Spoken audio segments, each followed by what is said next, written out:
for this video, I'll be using Games Workshop paints Ultramarine Blue, Ice Blue, and Skull White. You can use any of the others, Vallejo, Reaper, and so forth. Down in the bottom corner here, I'm just going to put the basic layers for everybody. It's a little easier to see on paper than it is on the miniatures. In the background, I'll begin adding very, very thin layers of ice blue on top of an ultramarine blue base coat. You want to leave that darker blue color showing all the way around the eye. Do your best to make these layers follow the shape of the eye. In order to paint a glowing effect, we will first need to paint what's glowing. If you think of anything that is illuminated, a light bulb or fire for example, its brightest or hottest point is in its center. That's how we will add our layers, working from darker to lighter from the outside of the eye towards the inside of the eye.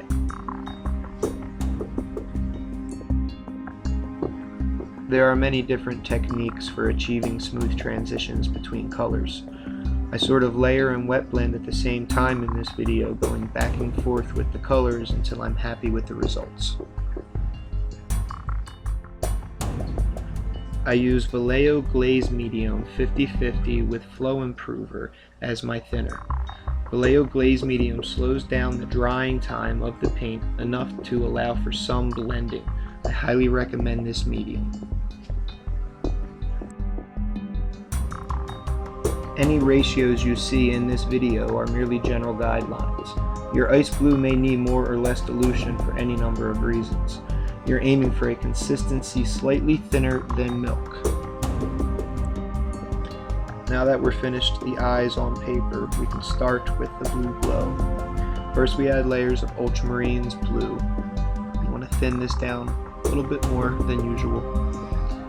And you want to go as low as you furthest point that you want your glow to be. From here we're going to work our brighter colors towards the eye. Again, going back to the whole light, it's always brighter at its hottest point, which is always the center.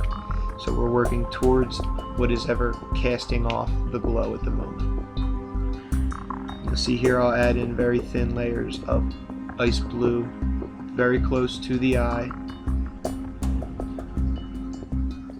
Again, on a normal miniature, you'll watch me do very, very thin, multiple layers of each color just to help get that natural transition.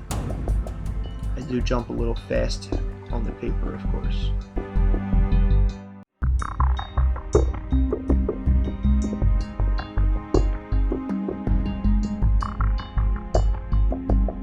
On the paper now we're finished with our layers of ice blue. We can head up to white.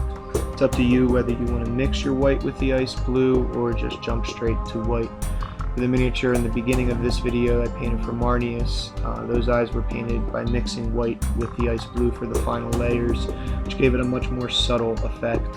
In this video here I'm going to jump straight to white and put a few layers of just straight thin white down, and you definitely will be able to tell it stands out a lot more. It's a little more stark and definitely has a brighter glow to it.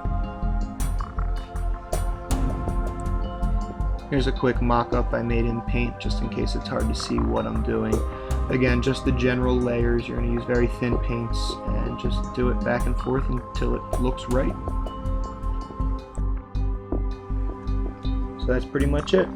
For those interested, the remainder of this video will have all of my footage from start to finish. You'll see my mistakes and how I correct them, as well as how I go through my back and forth process using glazes.